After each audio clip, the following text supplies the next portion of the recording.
તું છે અને એક નાનકડો 7 વર્ષનો બ્રાહ્મણ તને શાપ આપે છે. ઇતિ લંઘિત મર્યાદમ સપ્તમે તક્ષક હનિ. આવી રીતે પિતાની મર્યાદાનો ત્યાગ કરનાર 7મે દિવસે તારા જીવનમાં તક્ષક પ્રગટ થઈ જશે અને હતો નહોતો થઈ જશે. શાપ આપી દીધો. ચલ નીચે મૂક્યું. આંખમાં પાણી આવ્યા. ક્રોધ છે, ભય છે અને રડે છે. રૂવાડા પર ત્યાં દોડતે દોડતે ગયો કે જીવતો હશે ને બાપુજીને ડંખ માર્યો. કેમ બાપુજી બોલતા નથી? લે જરા હિંમત કરીને બે હાથ પકડું. બાપુજી, બાપુજી, પિતાજી. હાથ પકડીને ઢંઢોળીને દૂર નીકળી ગયો અને સમીકે આંખ ખોલી નાખ્યો. સમાધિમાંથી જાગૃત થયા. નજર કરી તો દીકરો ધ્રુજે છે, આંખમાં પાણી છે, આંખ લાલ છે.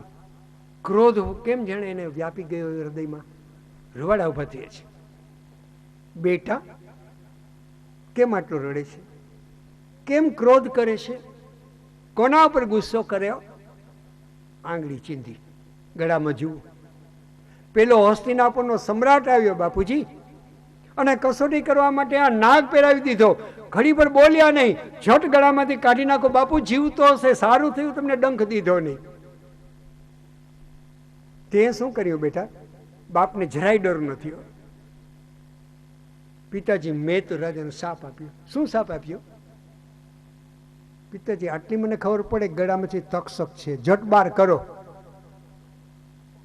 મેં રાજાને શાપ આપ્યો કે આજથી 7મે દિવસે તક્ષક તારો કાળ બનીને આવશે, તને ડંખ દેશે. મોટી ભૂલ કરી બેટા. શું ભૂલ કરી બાપુજી? સાંભળ દીકરા, મારા જેવા તપસ્વી બાપનો દીકરો છું. જ્યારે આ પ્રસંગ કહું ને ત્યારે મને મારી વાત યાદ આવે કે હું આજે જે બુસ્કોટને પેન્ટ પહેરીને ભણતા હોય ને એમ કોલેજમાં ભણતો અને બાપા ભાગવત વાંચતા. બાપાને થયું દીકરો સંસ્કૃત શીખે અને ભાગવત વાંચે તો કેવું સારું. પણ બાપા નીકળી ગયા ને ત્યાં સુધી મેં કોઈ દિન સંકલ્પ કરાયો નહીં. પણ એ બાપની ઈચ્છા હતી એટલે આજે અમારે ન છૂટકે ગોર બનીને ભાગવત વાંચવું પડે છે. એટલે આજે સમીક કે બેટા, તું તપસ્વી એક બ્રાહ્મણનો દીકરો છે, તને તપ ઉપર વિશ્વાસ નથી. સાંભળી લે, તપસ્વીના ગળાની અંદર જીવતે જીવતો કાળ આવે નહીં, અને આવવું હોય તો મરીને આવે. આલે તપાસ કરી લે, કોઈ જીવતો આવે નહીં બ્રાહ્મણના ગળામાં. એ કેવો તપસ્વી બ્રાહ્મણ હશે વિચાર કરો. અને પછી સમીકને સમજાયું, શૃંગીને સમજાયું, બેટા 1 વર્ષ સુધી દૂધ અને ફળ ઉપર રહી અને ગાયત્રીનો જપ કરો. આવો આખા ધરતીના જીવડાનો આધાર જેવો રાજા એ નાશ પામશે અને પ્રજાને એક વિષ્ણુ ભગવાન જેવો રાજા એ ગુમાવશે. રાજ હત્યાનું પાપ લાગશે. આટલી આજ્ઞા આપી અને ત્યાર પછી શમીક ઋષિએ 2 બ્રાહ્મણના દીકરાને બોલાવ્યા. બેટા ઊભા થાઓ, જાઓ, જેનાથી આપણને સાપ થયો છે રાજાને ચેતવવો જોઈએ. અને આ બાજુ જ્યારે જ્યારે હું હાથ કરું ને કે આ બાજુ તમને સમજી જાઉં કે હવે શમીક ઋષિના આશ્રમમાંથી ગોર બાપા આપણને પરીક્ષિતના રાજમહેલમાં લઈ જાય છે. જો જાન આવી હોય અને પરિણેતા થતા હોય અને વિડીયો તો હોય જ, અને હવે તો કથામાં આવી ગયા, હકીકત છે. કૃષ્ણ કનૈયા લાલ કી. પણ આનાથી શું થયું? પછી ગોર જોયા કરે, હું કેવો લાગુ છું, કેવો લાગુ છું. આવું ન થાય તો વધારે સારું. પણ ફેશન છે, એક યાદી છે, તમે કરતા એવું કરજો. પણ હું લગ્ન મેં ઘણા દીકરા દીકરીને કરાવ્યા ત્યારે વિડીયો વાળાને પહેલું કહી દઉં, ભાઈ મારા ઓછા લેજો, અને જાનૈયા અને કન્યા પક્ષ બે ના લેજે, નકર એકાદો રીસાઈ જાય. એટલે તમને કહેવું પડે. હવે આ બાજુ આપણે આવી હસ્તિનાપુરની અંદર અને રાજમહેલમાં. પરીક્ષિત ઘરે આવ્યો, માથેથી સોનાનો મુકુટ ઉતાર્યો. મુકુટ ઉતારીને એને સામે મેજ ઉપર મૂક્યો. ત્યારે જ એને હૃદયની અંદર વિચાર, ઓ નાથ કૃષ્ણ, કોઈ દિન નહીં મેં કેવું પાપ કર્યો, મને શિકાર કરવાનો વિચાર આવ્યો. પરીક્ષિતે 1 વાર ભૂલ કરી, પછી તમને બીજા વાક્યમાં કહું, પણ ફક્ત 1 જ વાર, બીજી વાર નહીં. કેવું પ્રાયશ્ચિત કર્યું, જિંદગીમાં કોઈ દિન ભૂલ ન થાય. એનું નામ સજ્જન કહેવાય. બીજી સજ્જનની કઈ વ્યાખ્યા કહેવાય? સાધયતી પર કાર્યાણી પ્રાણ દાનેન ઇતિ સાધુ. થયો જ એને સજ્જન કહેવાય. નાથ મૃગલા મારવાનો મને વિચાર આવી ગયો. પાંડવના વંશમાં જન્મેલો. એમાં એક તપસ્વી બ્રાહ્મણના આશ્રમમાં ગયો. ધ્યાનમાં બેઠેલા બ્રાહ્મણે વિક્ષેપ કર્યો. એના ગળાની અંદર મેં સર્પ પહેરાવ્યો. ઘણે મરેલો હતો, પણ કદાચ ને જીવતો હશે તો. નાથ કેમ મારી બુદ્ધિ બગડી સમજી શક્યો નહીં. પણ બુદ્ધિ બગડી એટલું ચોક્કસ ને મેં પાપ કર્યું છે. ખરા હૃદયથી ભગવાનના સામે હૃદય ખોલીને પાપ કોઈ ખુલ્લું કરીને બોલી જાય ને તો એ ઉપરવાળો દયાળુ છે, માફ કરી દેવો. એના જેવો માફ કરવાવાળા ધરતી ઉપર તમને કોઈ નહીં મળે. આટલો ભગવાન ઉદાહરણ દયાળુ છે. અને ગીતામાં તો કૃષ્ણ અર્જુન શું કહે? અપી ચેત સુ દુરાચારો, ભલે ને કોઈ જીવડો ગમે એટલો દુરાચારી હોય, ભજત એમાં મન અન્ય ભાગ, પછી હૃદય ખોલીને મને ભજે કે મારે પાપ થઈ જાય. સાધુ રેવ સમંતવ્ય, એને સજ્જન જ માનવો. સમ્યક વ્યવસ્થિતો ઈ સહો, સમ્યક પ્રકારે એને નક્કી તો કર્યું છે કે ભગવાન ઉદાર છે. ચિક્રમ ભવતી ધર્માત્મા, પછી તો ધર્માત્મા બને છે, મારો ભક્ત બને છે. કોંતે પ્રતિજાની ન મે ભક્ત પ્રણશ્યતિ, પછી એનો કોઈ દિન જીવનમાં નાશ નથી. કેટલું મોટું કાર્ય ભગવાન કરી નાખે ઉદારતાથી માફ કરીએ તો. મહારાજ પાપ કરીશ. બ્રાહ્મણના ગળામાં સાપ પહેરાવ્યો છે. અને ખરેખર પ્રભુ આના માટે પ્રાયશ્ચિત કરવું જોઈએ. મને હિંમત આપો, મને એવી શક્તિ આપો કે હું પ્રાયશ્ચિત કરું. અને નાથ મને એવી સજા કરો, એવી સજા કરો, એવી સજા કરો, એ સજાના ડરમાં ને ડરમાં કોઈ દિન હું કોઈ તપસ્વીની મર્યાદાનો ભંગ ન કરું ને પાપ ન કરું. આટલી મને નાથ સજા કરો. અને આંખમાંથી ટપ ટપ પાણી પીડવા લાગ્યા પરીક્ષિતની. એવામાં જ સમીકે મોકલેલા બ્રાહ્મણો આવી ગયા. ભૂદેવને વંદન કર્યા, પોતાની સામે ઊંચા આસન ઉપર બેસાડ્યા. બોલો ભૂદેવો, કઈ સેવા કરું? મહારાજ જે સમીકના આશ્રમમાં આવી અને એના ગળામાં આપણે સાપ પહેરાવ્યો. વર્ષના આપણે સાપ આપ્યો છે. શું સાપ આપ્યો? ઇતિ લંઘિત મર્યાદમ સપ્તમે તક્ષક હનિ.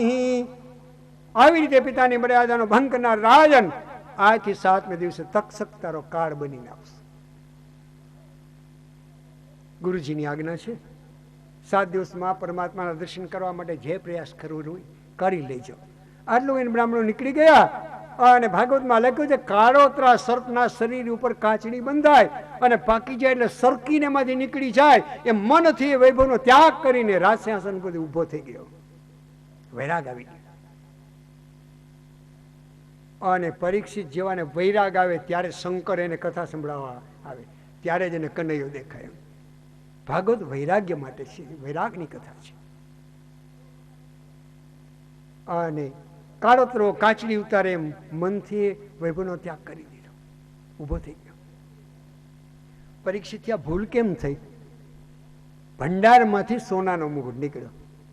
પણ આપણે તમને થોડા સમય પહેલા કહ્યું કે અનીતિને પાપથી કમાયેલું સોનું હોય ને તો એમાં કલયુગ હોય. એ કયો મુગટ હતો? જરાસંધનો. સરસ. ભૂદેવો બધા જવાબ આપે છે. તમે ભાગશાળી છો. બરાબર પાંડવોએ રાજસૂય યજ્ઞ કર્યો. રાજસૂય યજ્ઞ કરવો હોય એને 4 દિશાના રાજાઓને જીતવા જોઈ. એટલે બધાય રાજાઓ જીતાણા, પણ અર્જુનથી એક જરાસંધ જીતાયો નહીં. એટલે કૃષ્ણ કે રાજન ચિંતા ના કરો, ભીમને મારી સાથે મોકલી દો. ભીમ, અર્જુન ને કૃષ્ણ ત્રણેય બ્રાહ્મણનો વેશ પહેરીને જરાસંધના રાજમાં આવ્યા. જરાસંધ જેવો કોઈ પાપી નહીં, પણ એક મોટો ગુણ હતો કે સભામાં પેલાવેલો બ્રાહ્મણ આવે ને જે માગે એ આપી દે. એટલે કૃષ્ણ, ભીમ ને અર્જુન ઓમ ભવતી ભિક્ષાં દેહી કરીને સભામાં આવ્યા. એટલે આમ નજર કરી જરાસંધે, કૃષ્ણનું મોઢું જોયું કે આને તો ક્યાં જોયો એવો લાગે છે. કનૈયા નીચું જોઈ ગયા કે મથુરાના રાજ રણ મેદાનમાં 17 વખત હારીને નાક કપાવીને ગયો તો મારી સામેથી. એટલે ઓળખતો હોઈશ પણ તને પરિચય નથી આપવો. પછી અર્જુન સામે જોયું, એના કાંડામાં દોરીના નિશાન હતા. ધનુષની બાંધેલી દોરીને સંસ્કૃતમાં પ્રત્યંચા કહેવામાં આવે. આમ બાણ છૂટે એટલે દોરી કાંડા સાથે અથડાય એના નિશાન હતા અને બે હાથમાં હતા. કારણ કે અર્જુન નામ છે સવ્યસાચી. આજે તમે ક્રિકેટની કોમેન્ટ્રી જુઓ ને તો જાજે ભાગે જમણા હાથથી બોલ ફેંકવાનું અને જમણા હાથથી બેટ ફટકારવાનું આવડે, પણ ઘણા લેફ્ટ હેન્ડેડ હોય, બરાબર. પણ અર્જુનમાં વિશેષતા હતી કે એને બે હાથે ફાવતું, એટલે એનું નામ સવ્યસાચી. જોયું કે આ કોઈ યોદ્ધો લાગે છે જરાસંધે. પછી પેલા ભીમભાઈને જોયું કે આ બ્રાહ્મણ હોય તો હોય, એને માગવાનું કહી દઉં. બ્રાહ્મણનો વેશ પહેરવાનો, પુષ્કળ લાડુ ખાવાનો, અને આવો તમને વારે વારે કહું કે બ્રાહ્મણ એવો જ હોય. બ્રાહ્મણને ભગવાને પેટે મોટું આપ્યું હોય ને જોડી મોટી આપી હોય, તમે કરોડો રૂપિયા આપો ને તોય જોડી ન ભરાય બ્રાહ્મણ. એનું નામ બ્રાહ્મણ. આ બ્રાહ્મણ હોય તો હોય. ભીમ સામે જોયું, માગો ભૂદેવ. અને કૃષ્ણએ શીખવાડ્યું હતું, ખુલ્લો પડી જા, ખુલ્લો પડી કે દ્વંદ્વ યુદ્ધ આપો. ત્રણેયને ઓળખ્યા. કૃષ્ણને કે તું તો મથુરામાંથી મુઠ્ઠી વાળીને ભાગ્યો, રણછોડ થયું કે ના? કૃષ્ણ કે પણ 17 વાર તો તે નાક કપાયું, એકવાર હું ભાગ્યો. પછી અર્જુન સામે જોયું, તું મારા જેવો શરીરમાં તાકાત વાળો નથી, તને ગદાયુદ્ધ ના આવડે. જો તમને તો કરવું હોય તો ભીમ સાથે લડીશ. ભીમભાઈ કે માં કુંતાએ પુષ્કળ લાડુ ખવડાય, આપણી ક્યાં ના છે લડવું. પણ શરત એક, દી ઉગે એટલે દુશ્મન, જરાસંધ કે દી હાથમાં એટલે મિત્ર, પછી તમને કઢેલા દૂધ પાન ભોજન કરાવું. 2 લોખંડની વજનદાર ગદા લીધી અને આમ ઉછાળી જરાસંધે, લે ભીમ તને 2 આપો, પસંદ કરી લે. જેને સ્પોર્ટમેન પીરીચ કહેવામાં આવે. એટલે ભીમભાઈ હાથમાં લીધી. વજનદારમાં વજનદાર ગદાથી પસંદ કરી, કારણ કે ઓછી મહેનતે વધારે લાગે. અને ચાલો ભાઈ તૈયાર. 27 દિવસ સુધી યુદ્ધ ચાલ્યું અને 27મે દિવસે સૂર્ય આથમ્યો, નિર્ણય ન થયો. અને એની સાથે બેસીને જ જરાસંધ જમે, કારણ નકર તો દગો થઈ જાય. લેવો પેલા મિષ્ટાન હું ખાઉં, પછી તમે જમો. એવામાં જરાસંધને પ્રધાન બોલાયો, નીકળી ગયો. એટલે ભીમભાઈ લાલ આંખ કરીને કૃષ્ણની સામે જોયું. કનૈયો કે કેમ ગુસ્સો કરે છે? કે લાડુ ખાવીને તમને મજા આવે ને હાડકા મારા ભાંગે છે. આમ ભીમભાઈ બોલ્યા, ને વાત એ સાચી. એમ નામ આંખ વીંચીને લડતો હોય ને પ્રહાર કરતો, મારા સામે જરા નજર કરતો, આવતીકાલે વાત. ભીમ કે તો જો જરાસંધ ન મરે પછી મને કહેજે. અને બરાબર મેચ ફાઇનલમાં પ્રવેશ કર્યો. લાસ્ટ એન્ડ ફાઇનલ ડે, 28મો દિવસ ઉગ્યો. જરાસંધ અને ભીમભાઈ અખાડાની અંદર આવ્યા. કૃષ્ણ એક પીપળાના વૃક્ષ નીચે ઉભા હતા. બપોર સુધી ભયંકર ગદાયુદ્ધ થયું. ભીમ થાક્યો અને ગુસ્સો કરીને કૃષ્ણ સામે જોયું. અરે મૂર્ખ, આમ જ કર્યો. પીપળાનું એક પાન તોડીને 2 ભાગ કર્યા. આટલું જ કરવાની જરૂર છે. કારણ જરાસંધ જન્મ્યો ને ત્યારે પગથી માથા સુધી 2 ભાગ જન્મ્યા હતા. બ્રહદ્રથ રાજાના દીકરાથી જન્મ્યો ત્યારે. જરા નામની એક રાક્ષસીએ રાક્ષસી વિદ્યાનો પ્રયોગ કરીને સાંધી આપ્યો હતો. જીવહ જીવહ જીવહ મંત્ર બોલીને બોલી, એટલે એને બાળાસાદ દીધો. પછી બ્રહદ્રથ રાજાને કહ્યું કે ધ્યાન રાખજો, રણ મેદાનમાં કોઈ આના એક પગને પગ નીચે દબાવીને બીજો ખેંચશે. કૃષ્ણ કનૈયા લાલ કી. અને કનૈયા સંકેત કરી દીધો, પીપળાનું પાન લઈને 2 ભાગ કરી. હકીકત છે. ઈશારો કરીને ઓછી મહેનતે વધુ કામ કેમ કરવું સમજાવનાર કોઈ હોય જગતમાં તો Krishna. Is a greatest politician. એના જેવો કોઈ રાજકારણી થયો નથી, એના જેવો કોઈ ઉદાર થયો નથી, એના જેવો કોઈ નાચવા વાળો થયો નથી, એના જેવો કોઈ ચોરી કરવા વાળો ચોર નથી. હકીકત છે. ચોરી કેમ કરવી શીખવું હોય ને તો કને આગળ જવું પડે. કેવો જાદુગર હશે. બંસી બજાવે એટલે મૃગલા તો ડોલે, પણ ફેણ ચડાવીને નાગે ડોલે, સજ્જને ડોલે ને દુર્જને ડોલે. કેવાનો ભાવે છે. અને બરાબર ભીમે જોયું, પીપળાને 2 ભાગ કર્યા. અને ભીમ કેવી રીતે જન્મ્યો છે એના જન્મની કથા યાદ આવી ગઈ. બસ હવે કૃષ્ણને કે સમજાઈ ગયું. અને દાવપેચ રમતા રમતા રમતા જરાસંધને પછાડ્યો, કૂદકો મારી અને ડાબા પગ ઉપર 2 પગ ગોઠવીને એના જમણા પગને ખેંચ્યો. કૃષ્ણ કનૈયા લાલ કી જય. અને તડફડિયા મારીને આમ ભેગો થવા આમ 2 ભાગ નજીક આવતા હતા ને, અને વચ્ચે ધૂળનું શિવલિંગ કરી અને હરિ ઓમ નમસ્તે રુદ્રમન્યવો તો દેખવે નમઃ ભાવ્યામ તે નમઃ. શિવજીના કેટલાક મંત્ર બોલ્યા અને એમનું તડફડી અને પૂરું થઈ ગયું. પણ જરાસંધના માથામાં સુંદર મુકુટ હતો. આખા વિશ્વના રાજાઓને લૂંટી લીધા હતા. 20,800 રાજાને ગિરિવ્રજ કિલ્લાની અંદર કેદ કર્યા હતા. અને આટલી સંપત્તિ મુકુટમાં લગાડી. મુકુટ કેવો હોય? ભીમભાઈને ગમી ગયો તો લીધો ને પહેરવા જાય. કૃષ્ણ કહે મૂકી દે એને નીચે. મારા હાડકા મારા ભંગ્યા, મુકુટ મારો થઈને કેમ નીચે મૂકે? નહીં, છોડી દે એને. નહીં છોડું. તો આવું તો ને તમારે ગદા લઈને યુદ્ધ કરવા. અરે પણ ભીમભાઈ પહેરાય નહીં. કૃષ્ણ સમજતા હતા કે માથા ઉપર આવે નખોત કાઢી નાખશે. પછી કૃષ્ણને થયું મૂકવાનો નથી. એક કામ કર, હવે આને સાફ કરવો પડે, ગંગાજળમાં નવડાવવો પડે. એમને એમ ના પહેરાય. હા, એ વાત સાચી, પણ લઈ લઉં ને આને ભંડારમાં મૂકી દઈશ. અને આવીને એ જ મુકુટ ભંડારમાં મૂકેલો હતો ને પાંડવો સ્વર્ગારોહણ કરી ગયા. એ જ મુકુટ પરીક્ષિતે કાઢ્યો અને મસ્તક ઉપર આવ્યો. એકદા ધનુરુદ્યમ્ય વિચરન મૃગયામ વને. અને એને મૃગયા કરવા જવાનો વિચાર થયો. ભગવાનને પ્રાર્થના કરજો કોઈ પાપીનું ધન અમારા ઘરમાં ન આવે. એટલા માટે આ કથા છે. અનીતિનું પાપીનું ધન કોઈ દિન અમારા ઘરમાં ના આવે અને પાપીના દેહને કોઈ દિન સ્પર્શ ન થાય. પ્રભુ આટલી કૃપા કરજો. કલિયુગનો સ્પર્શ થયો પરીક્ષિતને, અને એમાંય કલિયુગનો વાસ હોય એવો મુકુટ આવી ગયો. પાપી જરાસંધનો મુકુટ. અને આવો વિચાર આવ્યો. પછી બીજું, જ્યારે ઋષિના ગળામાં સાપ પહેરાવાનો વિચાર આવ્યો ને, મરેલો સાપ ગોતતો હતો. તે જોગાનું જો કેમ જોઈને મરેલો સાપ મળી જાય? આવી ઘટના કેમ બની હશે? તક્ષક નાગને પાંડવો સાથે વૈર હતું. મહાભારતમાં કથા આવે. હકીકત છે. શું વૈર હતું? એકવાર તો ખાંડવ અને અર્જુન બાળતો હતો ત્યારે તક્ષકના બચ્ચા બળી ગયા અને ઇન્દ્રએ એને બચાવી ન શક્યો. પછી એ તક્ષક વૈર લેવા માટે યુદ્ધમાં આવ્યો. 10 દિવસ ભીષ્મ લડીને પડ્યા, 5 દિવસ દ્રોણ લડીને પડ્યા, અને 16મો દિવસ મારથી કર્ણનો હતો. પણ આગલે દી 15મે દી રાતે તક્ષક નાગ આવ્યો કે બાણ બનીને તારા અંદર બેસી જાઓ માથામાં અને અર્જુનની ભ્રુકુટીનું નિશાન લઈને માર. સવાર પડ્યું, 16મો દિવસ આવ્યો. શૈલ્ય સારથી હતો ને કર્ણ બાણ કાઢવા જાય તો તક્ષક બાણ બનીને આગળ નીકળ્યો અને કર્ણએ બાણ લીધું ને માર્યું. પણ શૈલ્યએ કીધું નીચું નિશાન દો.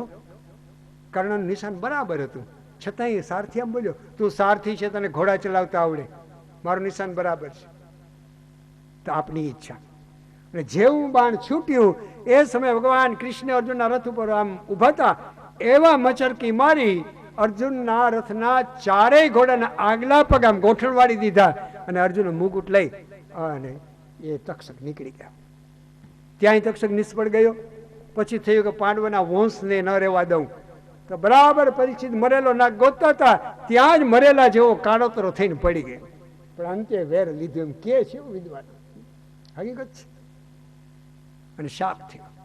કાળોતરો સાપ જેમ કાચડી ઉતારે મનથી વૈભવનો ત્યાગ કરીને નીકળી ગયો. રાણીને બાળકોનો ત્યાગ કર્યો, ચતુરંગીની સેનાનો ત્યાગ કર્યો, અને હસ્તિનાપુરના સામ્રાજ્ય અને સંપત્તિનો ત્યાગ કર્યો અને નીકળી ગયો. આ બાજુ બ્રાહ્મણોને ખબર પડી. એક ભૂદેવના આશ્રમમાં આવીને પગે લાગતો જાય. બ્રાહ્મણો ઉભા થઈ થઈને પરીક્ષિત સાથે ચાલતા જાય, ક્યાં જશે, આનું શું થશે? અને ગંગા કિનારા સુધી આવ્યા. ગંગા કિનારા સુધી આવી હાથ જોડી અને બ્રાહ્મણોને પ્રાર્થના કરી કે હે ભૂદેવો, હું બ્રાહ્મણનો અપરાધી છું. કોઈ સજ્જનો આગળ તમે કરેલા પાપને ખુલ્લા કરીને કબૂલી જાશો તો કેટલીક સજા માફ થઈ જશે. પણ જાજે ભાગે જીવડું એકાંતમાં પાપ કરે, પણ વાયુ દેવતા, આકાશ દેવતા, સૂર્ય, ચંદ્ર, તારા, ધરતી, અંદરનો અંતરાત્મા કોઈ નહીં જોતું હોય. ભૂદેવ, હું બ્રાહ્મણનો અપરાધી છું. 7મે દિવસે કાળ આવશે ત્યારે મારું શું થશે? 7 દિવસમાં મને ભગવાન મળે એવો ઉપાય જાણતા હો તો કૃપા કરીને મને બતાવશો. કોઈ બ્રાહ્મણ કે યજ્ઞ કરાવી.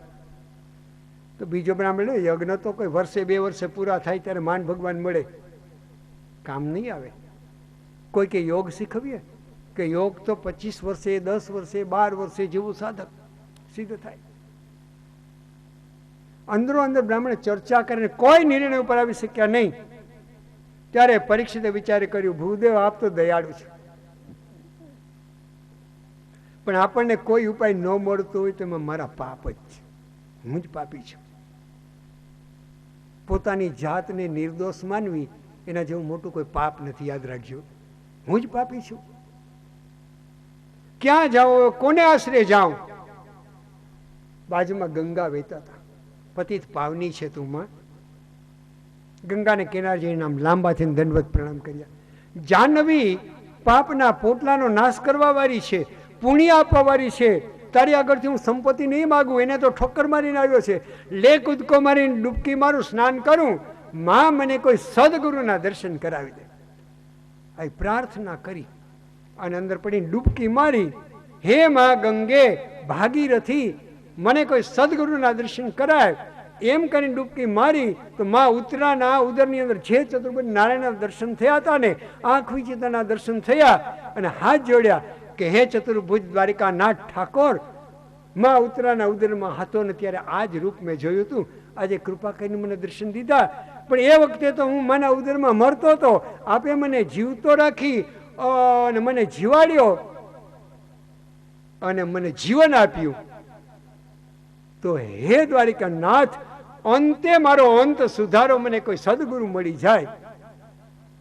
અને બરાબર ભગવાન એ વૈકુંઠાધિપતિ એણે પ્રેરણા કરી નર્મદા કિનારે બેઠેલા જોગીને, સાક્ષાત શંકરનો અવતાર. અને સુખદેવજી મારા સમાધિમાં બેઠા હતા, પણ આજે એના હૃદયમાં રહેલું નિરાકાર રૂપી તે થ ધ્રુજવા લાગ્યું અને આંખ ખોલ્યા જોગી.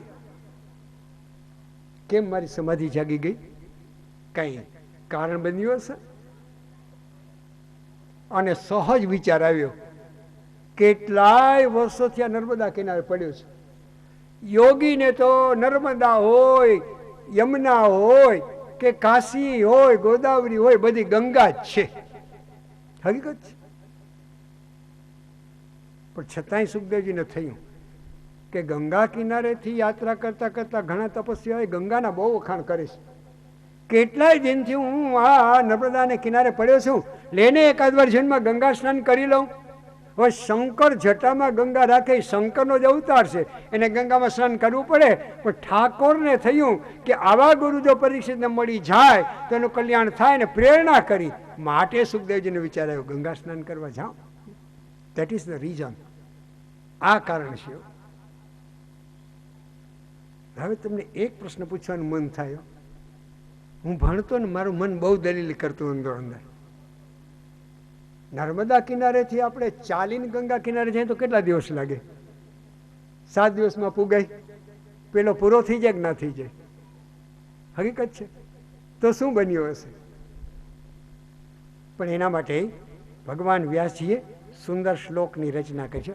તત્રા ભવદ ભગવાન વ્યાસપુત્રો યદ્રચ્છયા ગામટમાનો નપેક્ષ અલક્ષ્ય લિંગો નિજ લાભ તુષ્ટો વૃતશ્ચ બાલેરવધૂત વેશઃ.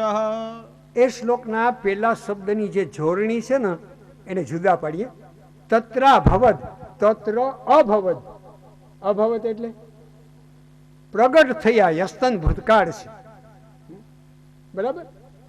એટલે ચાલીને નથી ગયા, શંકર છે ને પ્રગટ થયા અને એ જ ક્ષણે પ્રગટ થઈ ગયા. નકર તો સાદી નીકળી જાય.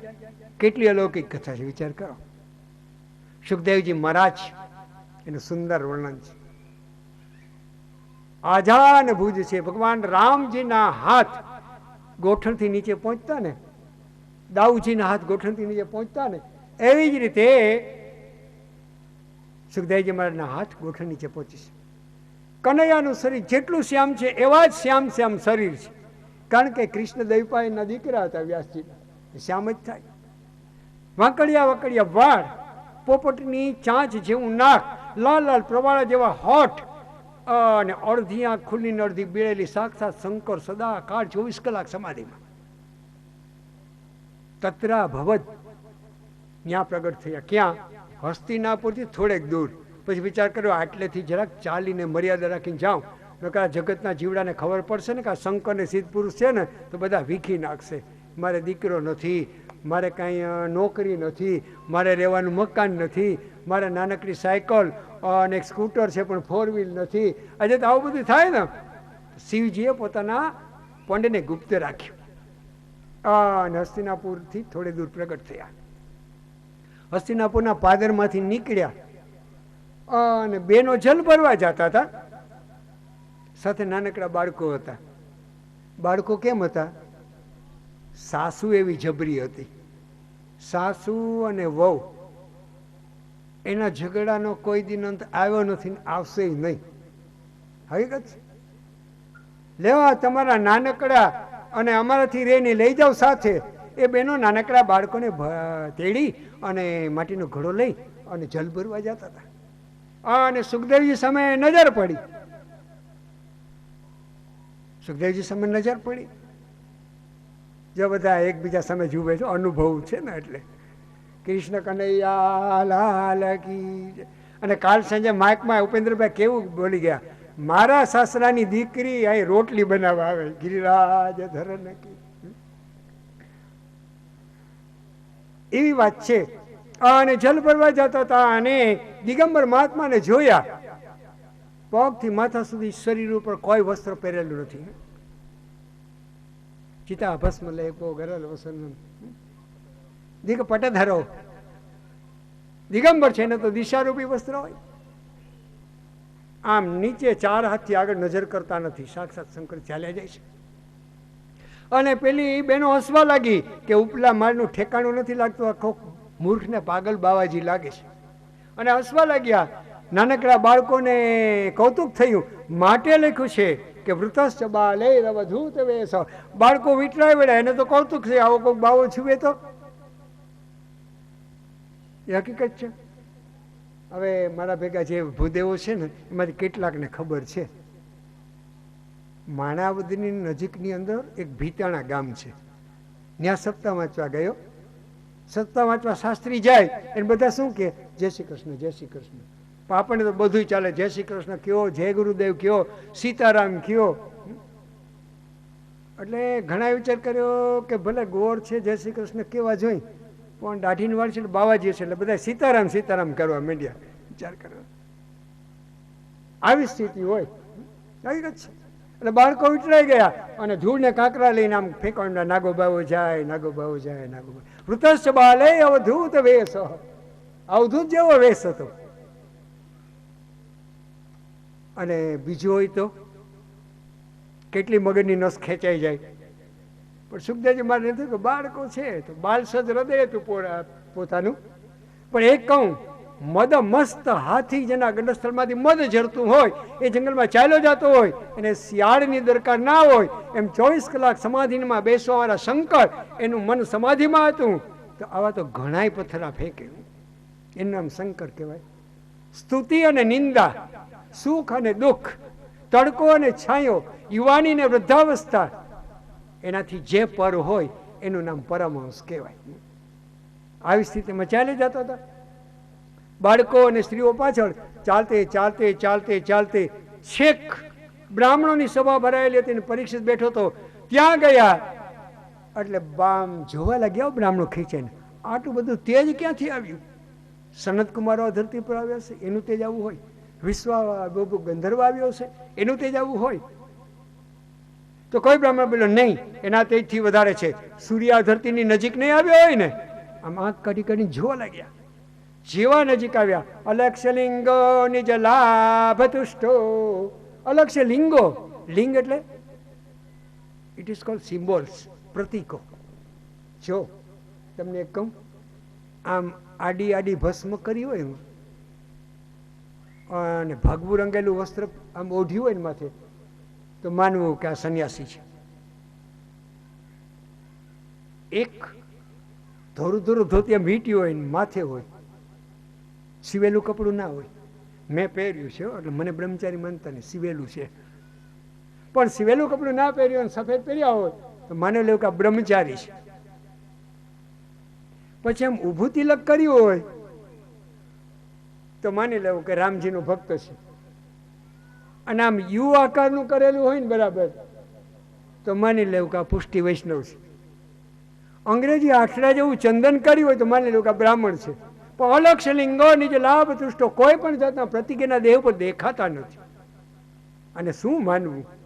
કેવા બાવાજી હશે આ? અને શરીર પર વસ્ત્ર નથી. એટલે બ્રાહ્મણો ઊભા થઈ ગયા અને ઓળખી ગયા શંકરનો અવતાર સાક્ષાત સુખ જોગી. ખૂણાની અંદર લાકડી પડી હોય ને આપણે નીકળીએ અને પગની ઠોકર લાગે ને ટપ દઈને પડે એમ એક એક બ્રાહ્મણ દંડવત પ્રણામ કરવા માંડ્યો. એક એક બ્રાહ્મણ. અને વ્યાસજી સગા પિતા હતા એ ઊભા થયા. બાપ હોવા છતાં એની ડોકી નમી ગઈ, કારણ કે શંકર છે. અને વ્યાસજીના પિતા પરાશરે સભામાં હાજર હતા, એનું મસ્તક નમી ગયું. વ્યાસજીને આનંદ થયો કે જે 18,000 શ્લોક ભણાવ્યા દીકરો કથા કરીને બાપ સાંભળશે. એ ઘટના આવી ગઈ. અને સુખદેવજી મહારાજ પધાર્યા અને ઊભા થઈને પરીક્ષિતે લાકડીની જેમ પડીને દંડવત પ્રણામ કર્યા. આજ સાક્ષાત શંકર લાગે છે, મારા આત્માના માલિક, મારા ગુરુ અને મારા ઉદ્ધાર અને કલ્યાણ કરવા માટે. હે મા પતિત પાવની જગદંબા ગંગે ત્યાં ગુરુ મોકલી દીધા છે. ગંગા તું કાયમ માટે શંકરની જીટામાં રહેશો, મારી પ્રાર્થના સાંભળી છે એટલે તે શંકર જ મોકલ્યા હોય એ હકીકત છે. આવી પ્રાર્થના કરી અને હસ્તિનાપુરમાંથી સિંહાસન મગાવ્યું, રેશમી મખમલના વસ્ત્ર અને તકિયા મૂક્યા. એક નર્મદાની કિનારા પર કાળી શિલા પર બેસવાળો જોગી અને આજે એને મખમલના તકિયાના ગાદીમાં બેસાડ્યો. તકિયા હોય કે પથ્થર હોય, શંકરને બે સમાન. અને સુખદેવજી મહારાજ બિરાજમાન થઈ ગયા, સમાધિમાં બેઠેલા છે. અને પરીક્ષિતે ગંગાજીમાંથી કમંડલ ભર્યું, પેલા ચરણ ધોયા. ચરણને ચંદન પુષ્પથી પૂજા કરી, હાથ ધોઈ ભ્રુકુટીમાં તિલક લગાવ્યું. અત્યાર સુધી આ સુખદેવજી મહારાજના ભ્રુકુટીમાં કોઈ ચિહ્ન નહીં હતું અને પહેલું તિલક કર્યું. પુષ્પની માળા પહેરાવી અને આંખ વીંચી ચરણની અંદર મસ્તક મૂકી પોતાના પાપને કબૂલી લીધું કે હે ગુરુઓના ગુરુ, સર્વવ્યાપક ગુરુ, આત્માના સ્વામી, ભગવાનના દર્શન કરાવવા વાળા, પરબ્રહ્મને ઓળખાવવા વાળા પ્રભુ, બ્રાહ્મણનો અપરાધી છું, પાપી છું. 7મે દિવસે તક્ષક આવશે તો મહારાજ મને બતાવો મારે શું કરવું. બરાબર 37મા શ્લોકમાં લખ્યું છે, અત પૃચ્છામિ સંસિદ્ધિમ યોગિનામ પરમમ ગુરુ પુરુષસ્ય યદ કાર્યમ મ્રિયમાણસ્ય યદ કાર્યમ. મ્રિયમાણસ્ય, હે ગુરુદેવ, જેનું મોત નજીક આવ્યું એને શું કરવું? આટલો પ્રશ્ન કર્યો. એ પ્રશ્ન જ રહેવા દઈને આજની કથાને સમાપ્ત કરીએ, કારણ કે એક્ઝેક્ટ 12:30 12ને બદલે 12:30 થયા છે. થોડું ફલાર કરી લ્યો, 40 મિનિટ માટે આંખ વીંચી હોય તો વીંચી લ્યો, પણ ભગવાન કરે સભામાં તમારું ડોકું ન નમે એટલે હું ભગવાન પ્રાર્થના કરું. એક બીજું, પણ બિચારી નીંદરડી જાય ક્યાં? રામજીએ કુંભકર્ણને માર્યો એટલે એની પત્ની વિધવા બને ને, એનું નામ હતું નિદ્રા દેવી. કે રામ હું ક્યાં જાઉં? કે બીજે તો ક્યાં આવે, મારી કથા થતી હોય ને ત્યાં આવશે. એટલે યાદ આવે. પછી એનાથી આગળ તમને એક કહું કે કથાની અંદર જેનું ડોકું નમી જાય, હું નથી કહેતો, બ્રાહ્મણો કહે કથામાં ઊંઘ આવે ને જેનું ડોકું નમી જાય ને એ પછીના જન્મમાં સર્પ થઈને ફેણ ચડાવીને ડોલ્યા કરે. હકીકત. એનાથી આગળ કહું, હિંમત નથી થતી, એવું મને માફ કરી દેજો, બાજુમાં બેઠો હોય ને જગાડે ની મદારી થઈને રમાડ્યા કરે. હકીકત છે. એટલે ધ્યાન રાખજો. એ પ્રશ્ન રહેવા દઈ. અને આફ્ટર લંચ હવેની જે ઇનિંગ ચાલુ થાય ને, જો ક્રિકેટરોને બપોરે લંચ ટાઈમ પડે ને, ભરીને પેટ ના ભર્યો, તમે કોઈ ક્રિકેટરને પૂછજો, બહુ ઓછું ખાય, કારણ કે રન કરવા હોય, વિકેટ લેવી હોય. એટલે તમારે કૃષ્ણ કથા વધારે સાંભળવી હોય તો કૃપા કરીને પેટમાં ઓછું વજન નાખીને આવજો. જેટલું પેટમાં વજન વધારે એટલું ડોકું વધારે નમી જાય, આટલી મને ખબર પડે. એથી શ્રીમદ ભાગવત મહાપુરાણે પ્રથમ સ્કંદ સમાપ્તો યમ ગિરિરાજ ધરણ કી જય. શ્રી વિભૂષિત કરાન નવનીર गदाभात् पीताम्बराद् अरुणबिम्बफलाधरोष्ठात् पूर्णेन्दुसुन्दरमुखाद् अरविन्दनेत्रात् कृष्णात् परं किमपि तत्त्वमहं न जाने। कृष्ण त्वदीय पदपङ्कजपञ्जरान्ति आद्येव मे विशतु मानसराजांस।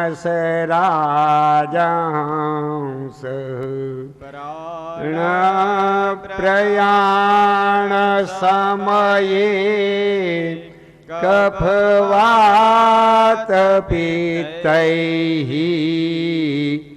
कण्ठावरोधनविधौ स्मरणं कुतस्ते। यन्तः प्रविश्य मम वाचम् इमां प्रसुप्तां सञ्जीवयत्यखिलशक्तिधरः स्वधाम्ना।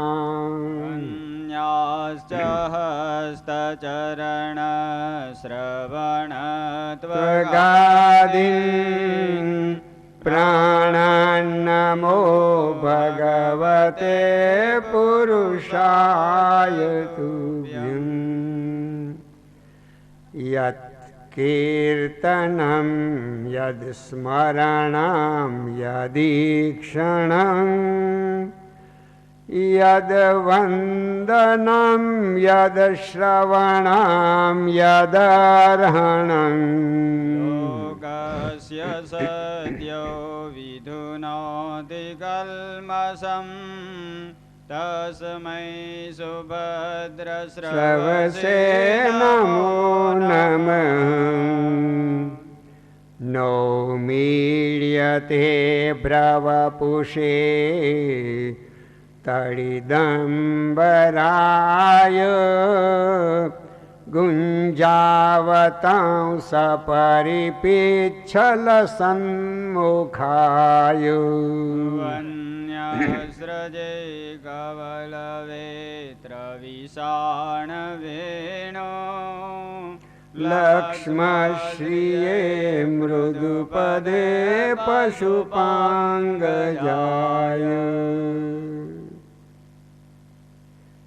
बर्हापीडं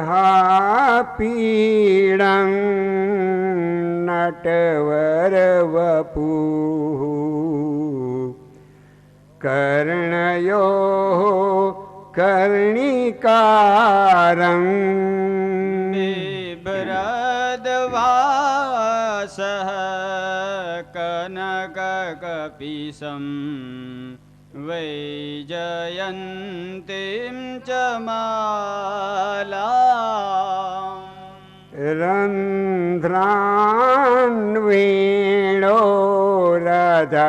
रन्ध्रान्वेणोरधरसुधया पूरयन् गोपवृन्दैः वृन्दारण्यं स्वपदरमणम्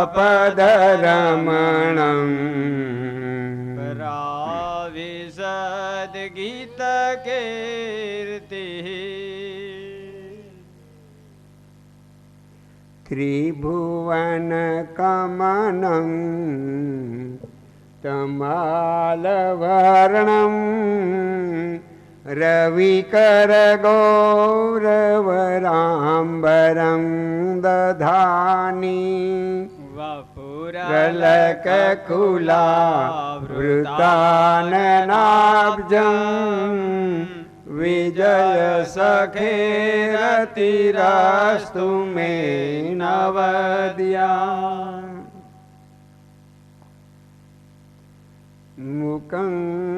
કરોતિ વાચાલમ પંગુમ લંઘયતે ગિરિં યત કૃપાતમહં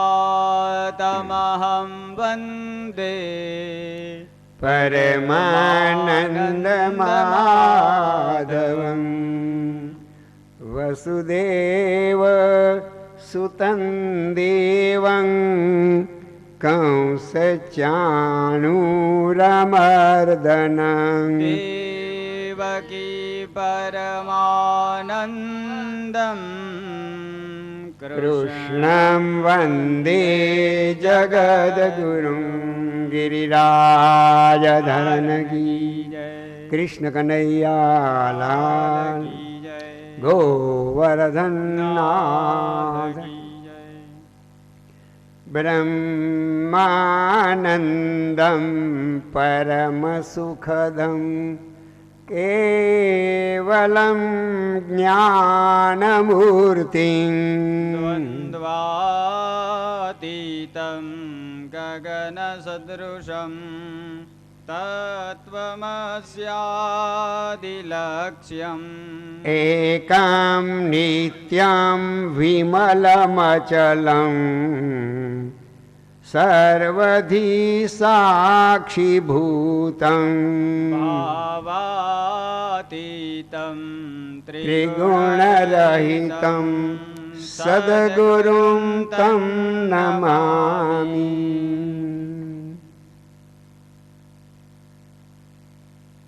યં પ્રવજંત મનુપેતમુપેતકૃત્યં દ્વૈપાયનો વિરહ કાતર આજુહાવ પુત્રેતિ તન્મયતયા તર્વોభిનેદુ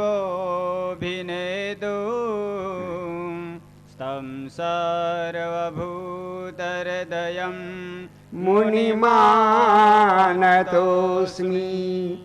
અપાર સંસાર સમુદ્ર મધ્યે નિમજ્જતાનાં શરણં કિમસ્તિ કલ્યાણકર્ત્રી ચ સુભાગ્યલબ્ધા શ્રી ગુરુપાદાંબુજ દીર્ઘનોકા જે જે સ્થલે આમન જાય મારું તે તે સ્થલે સદગુરુ રૂપ તારું જ્યાં જ્યાં મુકમસ્તક હું ગુરુ હે ત્યાં ત્યાં પદદ્વંદ્વ તારા જ સોહે.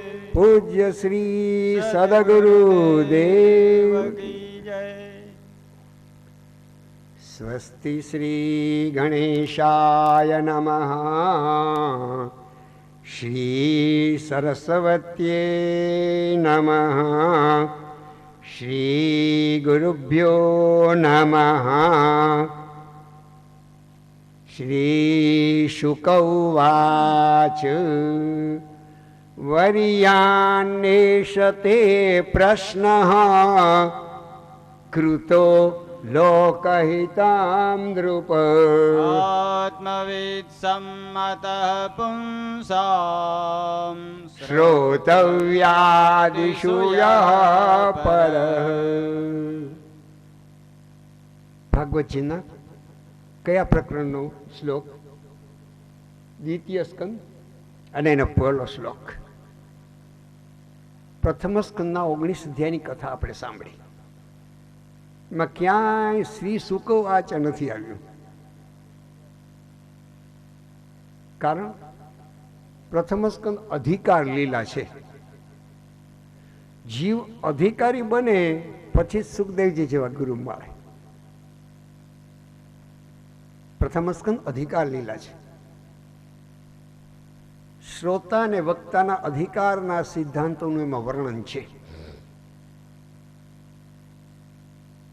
શ્રોતાએ 3 પ્રકારના ગુણનો હૃદયમાં વિકાસ કરવાનો હોય. કયા કયા? એક શ્રદ્ધા, જે ભગવાન કૃષ્ણના ચરિત્ર સાંભળવા છે એમાં પરિપૂર્ણ શ્રદ્ધા. બીજું જિજ્ઞાસા, આગળ ને આગળ કથાને જાણી લેવાનો ઉત્સાહ. અને ત્રીજું નિર્મત્સરતા, મનમાં કોઈ પણ પ્રત્યે નબળો ભાવ લઈને બેસવું નહીં, રાગ દ્વેષ ને ઈર્ષાથી રહિત રહેવું. અને વક્તાએ પરમાત્માને પરિપૂર્ણ પ્રેમ કરતા કરતા ધીરજપૂર્વક નિસ્પૃહ રહી અને ભગવાનની કથા એ સંભળાવે. આટલા ગુણ છે એટલે એનું નામ અધિકાર લીલા. જીવ અધિકારી બને એટલે એને લાયક ગુરુ આવીને મળી જાય. એક વાત યાદ રાખવા જેવી છે, ગુરુને જગતમાં ગોતવા જવાની જરૂર નથી, પણ જીવની લાયકાત થાય એટલે ભગવાન જ એની પાસે ગુરુને મોકલી દે. રામાયણમાં ચોખ્ખું લખ્યું છે કે હરિ કૃપા બિનું મિલહી નહીં સંતા. ભગવાનની કૃપા વિના કોઈ સંત કે ગુરુ મળતા નથી. આપણી લાયકાત સિદ્ધ થાય એટલે ભગવાને જ આપણી આગળ કોઈ સંતને મોકલી દે, એ હકીકત છે. પરીક્ષિત પરિપૂર્ણ લાયક બન્યો છે. એના હૃદયમાં પરિપૂર્ણ વૈરાગ્ય આવ્યો છે. અને આવો પરિપૂર્ણ વૈરાગ આવે એને જ સદગુરુ મળે. એક પ્રશ્નનો આપણે વિચાર કરીએ આગળ કે પરીક્ષિતને પરિપૂર્ણ વૈરાગ્ય આવ્યો અને મારાને તમારા હૃદયમાં વૈરાગ્ય કેમ નથી આવતો? એનું કોઈ કારણ હશે ને? તો પરીક્ષિતને વૈરાગ્ય કેમ આવ્યો? સ્પષ્ટ વાત છે. ઇતિ લંઘિત મર્યાદમ સપ્તમે તક્ષક હનિ. 7મે દિવસે તક્ષક કાળથી આવવાનો છે. પછી એવા જીવનું કોઈ મોહ માયામાં મને જાય ખરું? એક વાત સમજી લો, કોઈ પણ માનવ એનો કોર્ટમાં કેસ ચાલતો હોય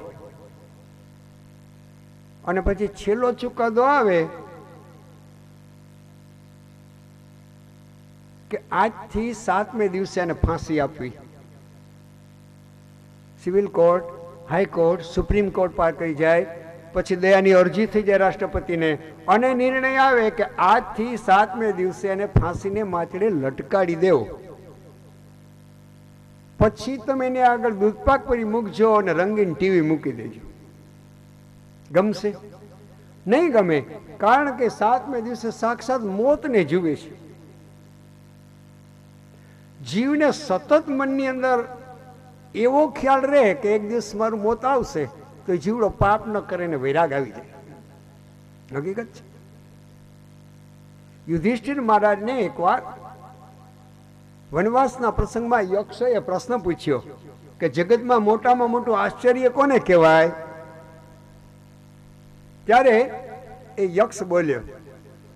યક્ષને જવાબ દીધો યુધિષ્ઠિરે કે નગરની અંદર આપણા આજુબાજુ પડોશમાં ઘણાય માણસો મરતા હોય, ઘણાય મરતા હોય. રામ બોલો રામ આપણી ગલીમાંથી લઈ જતા હોય, એને જોઈએ આપણે, પછી તો આપણને યાદ ના આવે કે એક દી મારે આમ જવાનું છે. હવે ખરેખર ન યાદ આવે. આનાથી મોટું આશ્ચર્ય કયું કહેવાય? બીજાને મરતા જોઈએ, સ્મશાનમાં લઈ જતા હોય, પણ આપણા મનમાં એમ હોય કે હજી તો ઘણી વાર છે, આપણે તો અમર પટો લખાઈને આવ્યા છીએ. આવું મન થાય. પણ જો માનવ પોતાના મોતને યાદ રાખે તો એ પાપ નહીં કરે જીવન. પરીક્ષિતને વૈરાગ એટલા માટે આવ્યો કે એને ખબર છે કે 7મે દિવસે મરવાનો છું. કોઈ વ્યક્તિને પોતાના મોતના દિવસ નક્કી હોય અને ખ્યાલ આવી ગયો હોય, વૈભવમાં એનું મન નહીં જાય. મૃત્યુનો ડર રાખે એ જીવ પાપ ન કરે. મૃત્યુનો ડર રાખે એને વૈરાગ આવે. મૃત્યુનો ડર રાખે એને ભગવાન મળે. જ્યારે આ મન કંઈ પાપ કરવા માટે પ્રયત્ન કરવા માંડે એટલે એને મોતની બીક બતાવજો. હકીકત છે. સંતો તો એમ કહે છે કે વહેલી સવારે ઉઠીને તમારા ઈષ્ટદેવનું પૂજન કરો, એની સ્તુતિ કરી લ્યો, પછી આંખ વીંચી અને 2 ઘડી, 1 ઘડી એટલે 24 મિનિટ અને 2 ઘડી એટલે 48 મિનિટ તમારા મોતનો એકવાર વિચાર કરી લો, કરી લેવો છે. અને યાદ રાખજો, બાળપણ આવે એવી રીતે યુવાની આવે, અને યુવાની નીકળી જાય પછી ઘટપણ આવે. દેહની બધી અવસ્થાઓ છે અને એમાંથી જીવ માત્ર પસાર થવું પડે અને ઘટપણે આવી જાય. પછી વિચાર કરી લેવો કે હે પ્રભુ, આજ તો સારા દિવસો છે ને તારી દયા છે, પણ કદાચ 70 ટપી જાય, લાકડીથી ઠોકર ખાતે ખાતો ચાલતો હોઈશ, પછી ખાટલે પડીશ. એક વાત યાદ રાખજો, ખાટલે પડો અને માખીને મચ્છર ઉડાડવાની ત્રેવડ ના રહે, કોઈ દીકરાની વહુ કે કોઈ દીકરો 24 કલાક ઉપર નહીં બેસે. 100% વિશ્વાસથી તમને કહું છું. હાલ સમી કોને હોય. અને ત્યાર પછી ખાટલેથી પાટલે, પાટલેથી ખાટલે, 1/4 ભાગની રોટલી કે થોડોક રોટલો, અને છેલ્લે છેલ્લે તો બાળકની જેમ ખીચડી દૂધમાં ડોઈને ચમચીએ ચમચીએ મોઢામાં પથારીમાં પડ્યા પડ્યા. મારી ને તમારી બધાની આ સ્થિતિ છે. પછી ધીમે ધીમે જીવડાને ગળા નીચે અનાજ ઉતારવાના શક્તિ પણ રહેતા નથી. આંખ, કાન, નાક, ગળું અને સ્વર પેટી એ કામ કરતા બંધ થાય છે. જન્મીએ, યુવાન બનીએ, ભણી લઈએ, પૈસા કમાતા શીખી જઈએ અને વરઘોડે ચડી અને કન્યાને પરણવા જઈને તૈયારી કરીએ, એમ એકવાર જિંદગીમાં મોતની તૈયારી કરી લેવી છે. હકીકત છે. સંતો કે સવારમાં પોતાના મૃત્યુનો વિચાર કરી લે અને વૈરાગ આવે, એ પાપ નહીં કરે. અને પછી પુણ્યશાળી જીવડો હશે તો સ્વર્ગમાં જશે. પણ ઘરે જઈ પોતાના ઈષ્ટદેવની સન્મુખ ઊભી અને હૃદય ઉપર હાથ મૂકીને વિચાર કરજો કે પુણ્ય વધારે કર્યું કે પાપ વધુ કર્યું. અંત સમયે જે વેદના થાય ને જીવ ગભરાય, એ એના પાપ એને ગભરાવે છે. હકીકત છે. એને યાદ આવે છે અને ગભરામણ થાય છે. અને એવે વખતે જો અતિ પાપી હોય તો યમદૂતો લેવા આવે અને બિલકુલ સહજ ને સરળતાથી પ્રાણ હૃદયમાંથી નીકળતા નથી. યાદ રાખજો, ઉપનિષદોમાં એવું લખ્યું છે, 1 વીછી ડંખ મારે તો વેદના સહન થતી નથી, 100 વીછી ડંખ મારે એવી વેદના થાય મૃત્યુ વખતે. અને પછી હાથ પગની નાડીના ધબકારા ઠંડા પડે, જીવાતમાં કફ અને ગળાની અંદર વાત પિત્તને કફમાં ઉતરે, ખરડ ખરડ અવાજ આવે, નાક સે ત્રાસુ થઈ જાય અને જીવાતમાં હૃદયમાં ઉતરે. ત્યાં એને ભગવાન નથી દેખાતો, પણ આખી જિંદગી કાળા ધોળા કર્યા અને એના પાપ અને એના કર્મો દેખાય. આટલા બધા મોતમાં ભયંકર વેદના થાય છે. અને ત્યાર પછી એને લાકડા હારે બાંધે અને રામ બોલો રામ સાથે અગ્નિ લઈ જાય અને લઈ જાય. અને પછી જીવડાએ વિચારી લેવું જોઈએ કે મને સળગતા લાકડા ઉપર ને અગ્નિમાં નાખશે.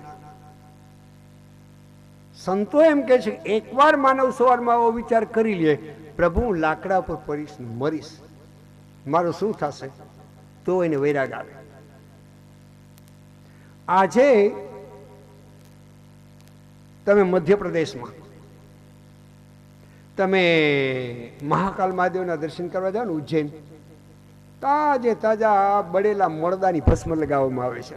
ચિતા ભસ્મ લેપો ગરલ વસનમ દિગપટ ધરો. એ ઘોરી બાવા નથી, મને ને તમને ઉપદેશ આપે છે એટલા માટે લગાડે છે. ખરેખર આપણે લગાડવું જોઈએ કે હે નાથ, એક દિવસ આની જેમ બળીને રાખ થવાનો છે. આવો વિચાર કરી લે. એને વૈરાગ આવ્યો. પરીક્ષિતને ખબર છે કે ભગવાનમાં મની લગાડું અને બેકાર સમય જશે તો 7મે દિવસે નાગ આવશે, તક્ષક આવશે અને હોતો નતો થઈ જઈશ. હે જગજનની ગંગા, મને કોઈ સદગુરુના દર્શન કરાવો. આવો વૈરાગ આવ્યો એટલે ભગવાનને ચિંતા થઈ અને નર્મદા કિનારે બેઠેલા સુખદેવજીના હૃદયમાં પ્રગટ થઈને આજ્ઞા આપી કે પધારો, ચેલો લાયક છે. અને તત્રા ભવદ ભગવાન વ્યાસ પુત્રો ત્યાં પ્રગટ થયા છે. આપણે we have listen before noon, સવારે આ કથા સાંભળી છે, થોડીની પૂર્વ ભૂમિકા. હવે તમને એટલું પૂછી લઉં, બરાબર ફરાળ કર્યું હોય અને મધ્યમ પ્રકારે કર્યું હોય તો પરીક્ષિતે પ્રશ્ન શું પૂછ્યો સુખદેવજી મહારાજને?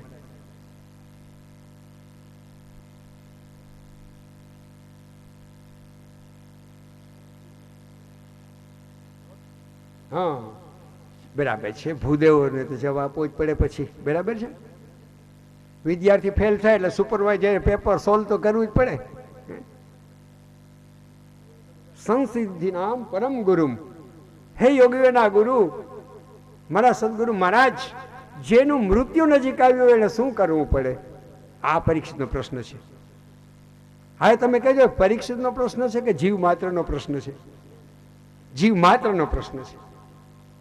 આપણે કંઈ કે એ તો પરીક્ષિતને 7મેથી કાઢવાનો હતો, પણ આપણું કંઈ નક્કી છે? ઘણી વાર પેપરમાં એવા સમાચાર આવે કે ગોર બાપા કથા વાંચતા હતા, હજી કૃષ્ણ જન્મને કલાકની વાર હતી ને બગાસું ખાધું ને પૂરું થઈ ગયું. આવી છે કે ન આવી જાય? એનું કંઈ નક્કી નથી હોતું. એટલે પ્રત્યેક જીવે મોત માટે, મરવા માટે તૈયારી કરવી જ જોઈએ. 8-10 જોડી કપડાં લેવાની જરૂર ના હોય કોઈની જાનમાં જતો હોય એમ, પણ ભગવાનને કહેવાની હિંમત હોવી જોઈએ કે મારા ચોપડા તપાસી લે, મેં કોઈ પાપ નથી કર્યું. એ છે મોતની તૈયારી. આવા પુરુષને વૈરાગ આવે. અને વળી ભાગવચીમાં શું લખ્યું છે? કેટલામે દિવસે તક્ષક આવવાનો હતો? ઇતિ લંઘિત મર્યાદમ સપ્તમે તક્ષક હનિ, 7મે દિવસે તને તક્ષક કરશે. હવે તમને પૂછું, વાર કેટલા હોય? તમે હિન્દુસ્તાનમાં ફરો, America, Russia, Britain, France, Tanzania, ગમે ત્યાં જાઓ, નામ ભલે અંગ્રેજીમાં આવતા હોય કે કોઈ પણ ભાષામાં આવતા હોય, પણ વાર 7 જ છે દુનિયામાં, 8મો નથી. એ પ્રસંગે એમ કહેવા માંગે છે કે તમારા ને મારા માટે 7માંથી એક વાર નક્કી થયેલો જ છે. હકીકત છે કે નહીં? તમને ડરાવવા માટે આ કથા નથી કરતો, પણ આપણામાં હિંમત આવવી જોઈએ મરવા માટે, એટલા કથા છે. અને મૃત્યુનો વિચાર કરીને વૈરાગ આવે એટલા માટે કથા છે. એક દિવસ તો નક્કી જ છે. તો પરીક્ષિતનો પ્રશ્ન નથી, જીવ માત્રનો પ્રશ્ન છે કે મૃત્યુ નજીક આવે ત્યારે શું કરવું. પરીક્ષિતને નહીં, બધાએ તૈયારી કરવાની જરૂર છે. આટલો પ્રશ્ન કરી અને પરીક્ષિત અટકી ગયો, ગભરાતો હતો. બ્રાહ્મણોએ કોઈએ કઈ ઉપાય બતાવ્યો નથી 7 દિવસમાં ભગવાન કેમ દેખાય. સુખદેવજી મહારાજ મંદ મંદ હસવા માંડ્યા. અરે રાજન, આટલો ગભરાય છે મોતથી? શંકર કોઈ દી મૃત્યુથી ગભરાય? મૃત્યુના તો એ દેવ છે. હા મહારાજ, ઠીક છે, તો પછી મને પૂછતા કેમ ગભરાય છે? કઈ જવાબ ના આપ્યો. સાંભળી લે રાજન, મૃત્યુ નજીક આવે એટલે શું કરવું તને બતાવું. તને સુંદર ચરિત્રો કહું, તને સુંદર કથા કહું.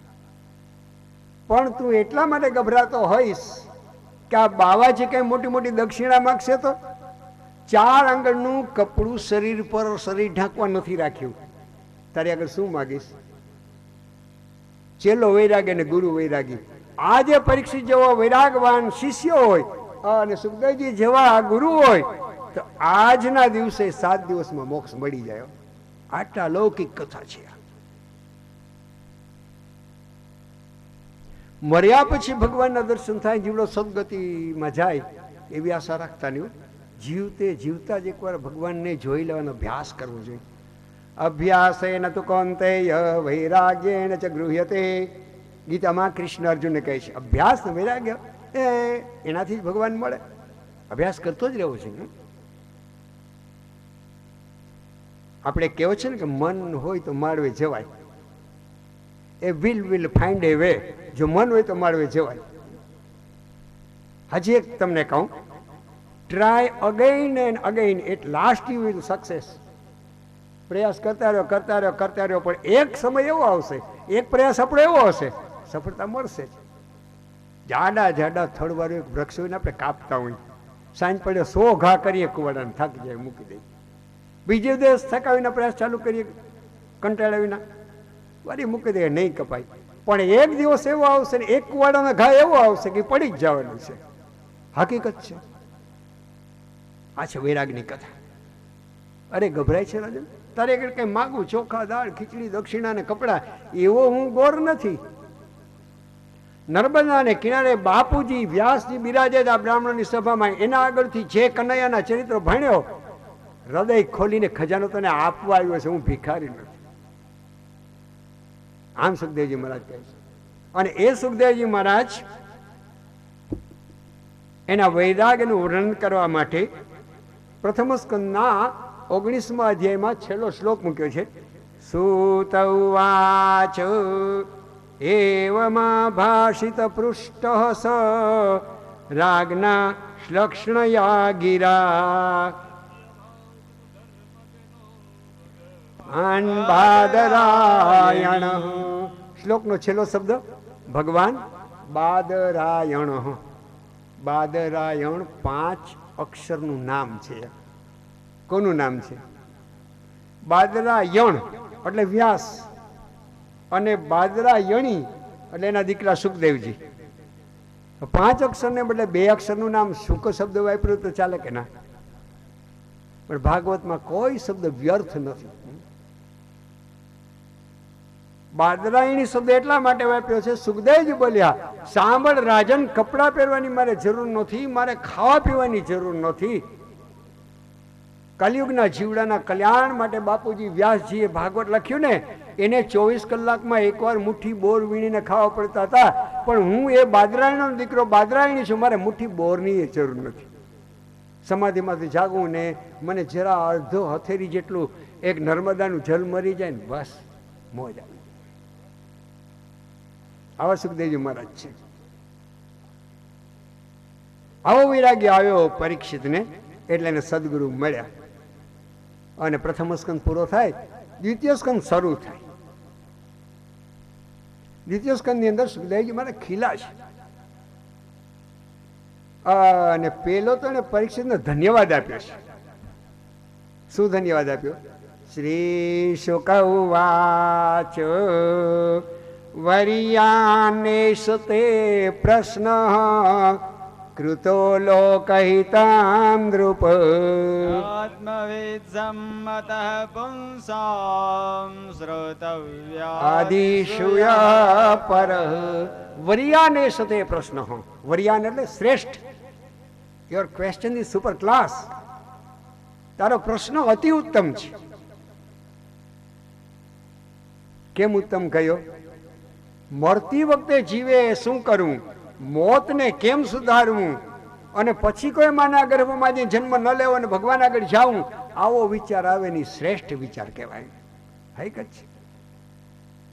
શંકરાચાર્ય મહારાજે શિષ્યોને કહ્યું છે કે એક તો માનવ દેહ મળવો મુશ્કેલ છે, માનવ દેહ મળ્યા પછી મુક્તિનો વિચાર આવવો એ મુશ્કેલ છે, અને વિચાર આવ્યા પછી પુરુષાર્થ ચાલુ કરવો એ મુશ્કેલ છે, અને પુરુષાર્થ કરતા કરતા મુક્તિ મળવી મુશ્કેલ છે. કૃષ્ણ અર્જુનને ગીતામાં કહે છે કે હજારોમાંથી કોઈ એકાદો જ મને મળે છે. માટે સુખદેવજી બોલ્યા વર્યા ને સુતે પ્રશ્ન કૃતો લોકહિતમ નૃપ. જે સાંભળે બધા લોકોનું કલ્યાણ થાય, આનો જવાબ સાંભળવાથી. આવો ઉત્તમ પ્રશ્ન છે. આત્મવિદ સંમત પુંસામ, જેણે સમાધિમાં ભગવાન જોયો હોય ને આત્મકલ્યાણને સાધી લીધું હોય એવાનું રખે મન સંસારમાં વયું જાય, એણે આ કથા સાંભળવા જેવી છે. આટલો સુંદર જવાબ છે. સુખદેવજી મહારાજ બોલ્યા છે, આવા ગુરુ મળ્યા. બોલો, ગુરુ કોને કહેવાય?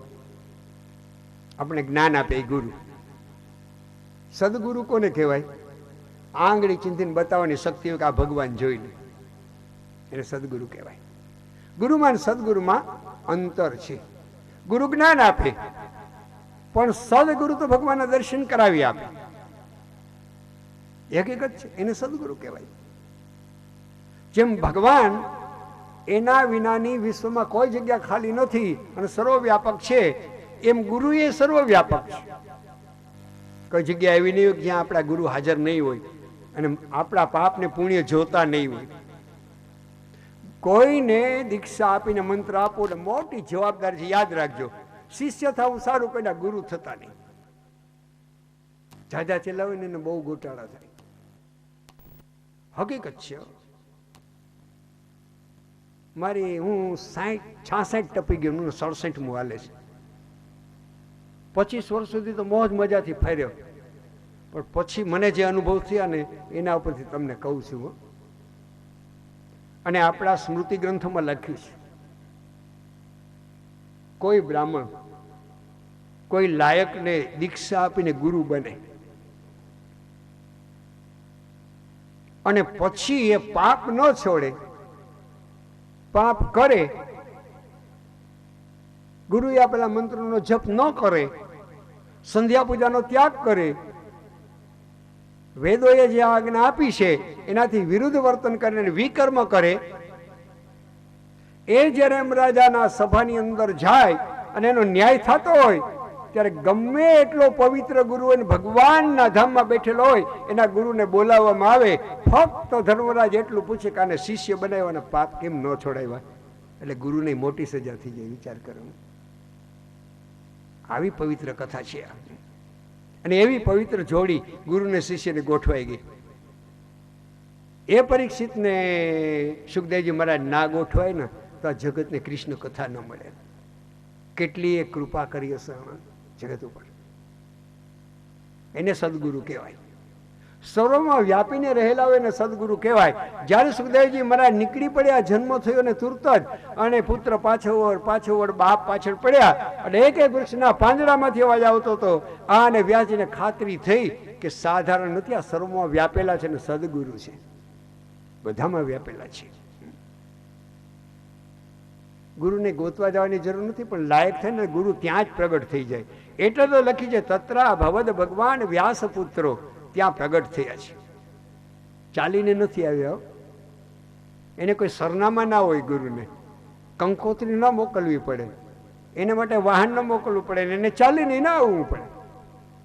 ભગવાનમાં ને ગુરુમાં કઈ અંતર નથી. ભગવાન રામ બનીને આવ્યા તો વશિષ્ઠને ગુરુ બનાવવા પડ્યા.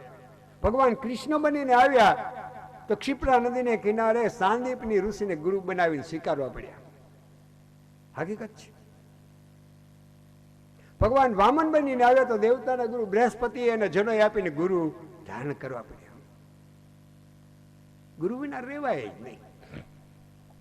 અને ગુરુ ને ભગવાનમાં કઈ અંતર નથી.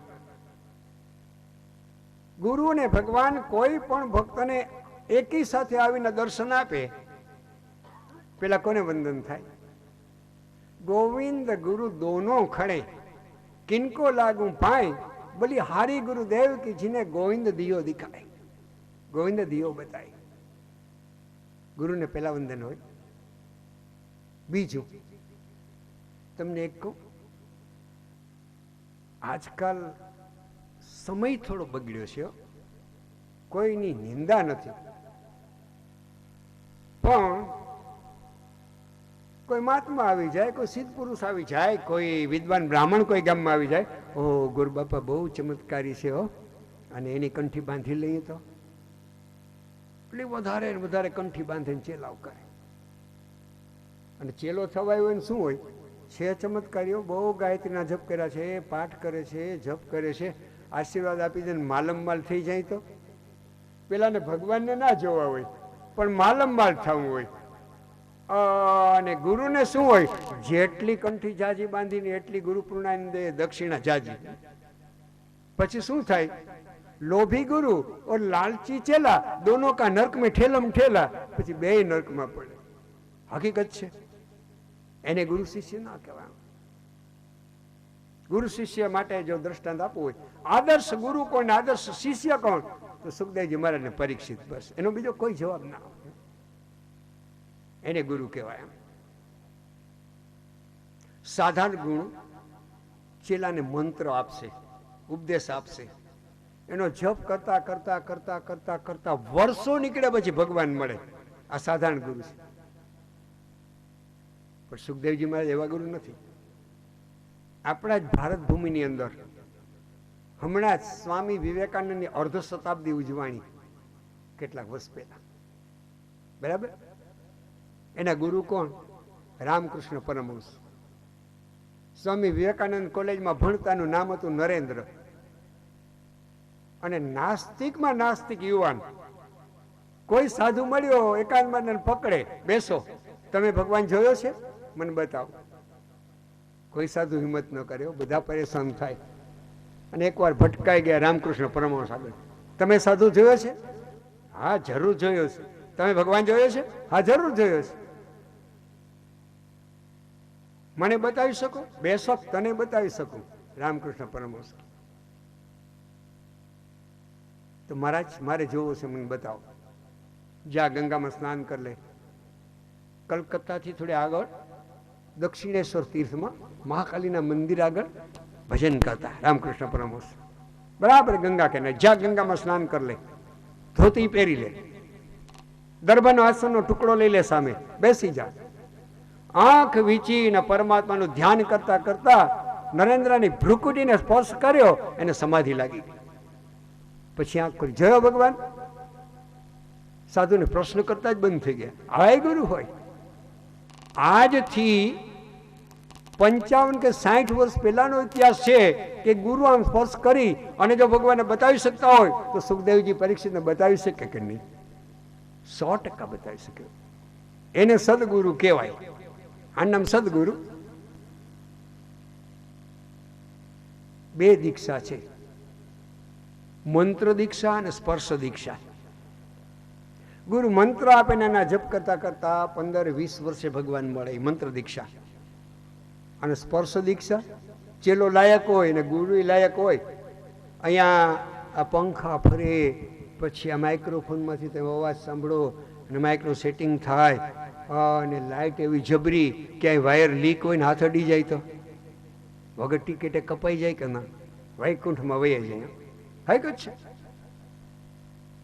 એમ પાવર હાઉસ હોય, બોર્ડ છે, એની અંદર કંઈ પણ મિસ્ટેક ના હોય અને બલ્બ લગાડો એટલે લાઇટ થાય. એમ લાયક ચેલો હોય અને ગુરુએ ભગવાનને જોયો સમાધિમાં, સ્પર્શ કરે એટલે દેખાઈ જાય. આનું નામ સ્પર્શ દીક્ષા. આવા ગુરુ હતા સુખદેવજી મહારાજ. કોઈ સાધારણ ગુરુ નહોતા. અને એવા ગુરુને પ્રશ્ન કર્યો છે કે મોત નજીક આવે એને શું કરવું? બ્રહ્મા, વિષ્ણુ અને મહાદેવ કેવડા મોટા દેવ છે, એની બરોબરી કોઈ કરી શકે? ના કરી શકે. પણ વિદ્વાનો તો એમ કે છે કે ગુરુ બ્રહ્મા, ગુરુ વિષ્ણુ, ગુરુ દેવો મહેશ્વર, ગુરુ સાક્ષાત પરમ બ્રહ્મ, તસ્મૈ શ્રી ગુરુવે નમઃ. બ્રહ્મા, વિષ્ણુ ને મહાદેવ ત્રણેયને ભેગા કરો ત્યારે ગુરુ થાય. એ ગુરુ કેવડા મોટા છે, હકીકત છે. અને આવા સદગુરુ મહારાજ મળ્યા છે. રાજાએ પ્રશ્ન કર્યો કે મહારાજ, જેનું મોત નજીક આવ્યું એને શું કરવું? શ્રવણ કરો રાજન. શ્રોતવ્યાદિની રાજેન્દ્ર નૃણામ સંતિ સહસ્રશ અપશ્યતામ આત્મતત્વમ ગૃહેષુ ગૃહમેદિના નિદ્રયા હિયતે નક્તમ વ્યવાયેન ચ વાવયઃ વિવાચાર્થે હયા રાજન કુટુંબ ભરણેન વા દેહાપત્ય કલત્રાદિષુ આત્મસૈન્યે સ્વસાસ્વપ્રી તેષાં પ્રમત્તો નિધનમ પશ્યન્નપી ન પશ્યતિ તસ્માદ ભારત સર્વાત્મા ભગવાન ઈશ્વરો હરિ શ્રુતવ્યઃ કીર્તિતવ્યશ્ચ સ્મર્તવ્યશ્ચેચ્છતા ભયમ એતાવાન સાંખ્ય યોગાભ્યામ સ્વધર્મ પરિનિષ્ઠયા જન્મલાભઃ પરઃ પુંસામ અંતે નારાયણ સ્મૃતિ. અહીં સુધી એટલા શ્લોક બોલવા જોઈએ ખરેખર. અને વિદ્વાનોની આજ્ઞા છે. આજ તો કેવી કથા થતી હોય. હું એક કથા સાંભળવા ગયો, મેં મોટું મોટું નામ સાંભળ્યું, લે મોજ આવશે જાઉં. અને કથા સાંભળવા ગયો ને અને કલાક બેઠો. સિનેમાના ગીતના રાગ ઉપર નકડા ગીત સાંભળીને હું ઘેરે આવ્યો. ઓ પ્રભુ, આવી કથા હોય. હકીકત છે, કોઈની નિંદા નથી. પણ વિદ્વાનોની આજ્ઞા છે કે ક્યારેય પછીનું પ્રકરણ ચાલુ થાય, એક સ્કંદ પૂરો થાય ને બીજો સ્કંદ શરૂ થાય, એના 2, 5 કે 7 શ્લોકો સ્પષ્ટ ઉચ્ચારથી બોલવા જોઈએ, જેનાથી અંતરિક્ષમાં પવિત્રતા આવે. એ વેદ મંત્રો જેવા છે. હકીકત છે. તો છેલ્લે આપણે 6થો શ્લોક બોલ્યા, એમાં અમારા રાજુભાઈ, લાલાભાઈ અને ઉપેન્દ્રભાઈ શું બોલ્યા? અંતે નારાયણ સ્મૃતિ. રાજન તું નાગ નો ગભરાઈશ, પણ મહારાજ 7 જ દિવસ બાકી છે. અરે રાજન, સુખદેવજી મહારાજ બોલ્યા, પૂર્વે સૂર્યવંશમાં ખટવાંગ નામનો રાજા થયો, એને 2 ઘટિકામાં મોક્ષ મળ્યો હતો. 1 ઘડી એટલે 24 મિનિટ ને 2 ઘટિકા એટલે 48 મિનિટ. એની એક નાનકડી કથા આવે છે ખટવાંગની. એકવાર દૈત્યો દેવતાઓને ખૂબ પરેશાન કરતા હતા. ઇન્દ્રએ સાંભળ્યું કે ધરતી ઉપર સૂર્યવંશમાં ખટવાંગ નામનો રાજા જન્મ્યો છે, બહાદુર છે, લે એને મદદમાં બોલાવું. અને બોલાવ્યો. ખટવાંગ ઇન્દ્રને મદદ કરવા ગયો. ખટવાંગની બહાદુરીથી દેવતાઓ જીત્યા અને દૈત્ય હારી ગયા. દેવતાઓ રાજી રાજી થયા, ખટવાંગ માગ માગ, બીજી તો કોઈ અપેક્ષા નથી, તમારા સ્વર્ગથી અધિક રાજ્ય છે. પણ ભગવાનને જોયો નથી, બસ પ્રભુના દર્શન થાય. આપ દેવતાઓ છો, ઊંચા બેસણા છે, તો પ્રભુના દર્શન કરાવો. પરીક્ષામાં અઘરો પ્રશ્ન આવે ને બધા સ્ટુડન્ટ આમ નીચું માથું જઈને માથું ખજવાડે ને એવી દેવતાની પરિસ્થિતિ થઈ. ભોગ વિલાસમાં પડેલા ક્યાંથી ભગવાન જોયો હોય? રામાયણમાં તો તુલસીદાસજી મારે દેવતાઓને બહુ બહુ ટીકા કરી છે. અને બોલ્યા છે કે ભાઈ ભગવાન જોયો હોય તો તમારી આ સ્થિતિ હોય તને બોલાવવો પડે. તો ખટવાંગ કે તો તમે ભિખારી છો, દેવતાથી માનવને કઈ આપી ન શકો, હું તમારો ત્યાગ કરું છું. પણ ઇન્દ્ર બોલ્યા કે મદદ કરી એટલે ઋણમાં રહેવાય નહીં, તમને કંઈક પણ અમારે ઉપયોગી થવું છે, બોલો. તો એક મને જવાબ આપો, મારું આયુષ્ય કેટલું બાકી છે? એટલે ઇન્દ્રએ વિધાતા સામે જોયું કે આને સંભળાવ્યું. એટલે વિધાતાએ કહ્યું કે રાજન પૂછવાની જરૂર નહોતી, અને જે હોય તે સ્પષ્ટ કહી દો, ખાલી 2 ઘટિકા તારું આયુષ્ય બાકી છે. આપણા જોઈએ તેમ થાય ને કે પૂછવાની જરૂર નહોતી, જટ ઘરે પગી જવાની જરૂર હતી. તો રાજમહેલમાં નહીં આવતા સીધો ખટવાંગ સુંદર મજાના એકાંત અને વન પ્રદેશમાં ઉતર્યો. આંખ વીચીને ભગવાનમાં મન લગાડ્યું, કારણ કે 48 અને 49 મિનિટની પહેલી સેકન્ડ ચાલુ થાય ને ત્યાં તો મોત છે. 47 રહી, 46, 45, 44, 43, 42, 41, 40 એક પછી ઘટવા માંડી અને મન વધારે વધારે ભગવાનની નજીક જવા માંડ્યું. અને આયુષ્યનો 0 બેલેન્સ થયું ને ભગવાનમાં મળી ગયા. રાજન પૂર્વે ખટવાંગ કહીને રાજા થયો તેને 2 ઘટિકામાં મોક્ષ મળ્યો હતો. તારી આગળ તો 7 દિવસ છે, શા માટે ગભરાઈશ? કેટલું આશ્વાસન રાજાને મળી જાય. આવા કોઈ ગુરુ નથી મળ્યા કે જેને આવું આશ્વાસન આપ્યું હોય. એનું નામ ગુરુ કહેવાય. બહુ વિચારીને ગુરુ કરજો, અને કર્યા પછી એને ભગવાન જ માનજો. અને આજકાલ બગડેલો સમય છે. અને તમને એક સનાતન સત્ય કહું, પરિપૂર્ણ સંતોષ થાય એવો ગુરુ ન મળે તો ભાગવતની કથા કરવા વાળા પ્રધાન આચાર્યો એની આજ્ઞા છે કે કોઈ માનવમાં મન ન માને, અને આજકાલ સંતોષ થાય એવો ગુરુ ન મળે, સાક્ષાત શંકરને ગુરુ માની લ્યો, સાક્ષાત તમે દત્તાત્રેયને ગુરુ માની લ્યો, સાક્ષાત શંકરાચાર્યને ગુરુ માની લ્યો, સાક્ષાત વલ્લભાચાર્યને ગુરુ માની લ્યો, તમારો બેડો પાર કલ્યાણ થઈ જશે. થઈ ગયું.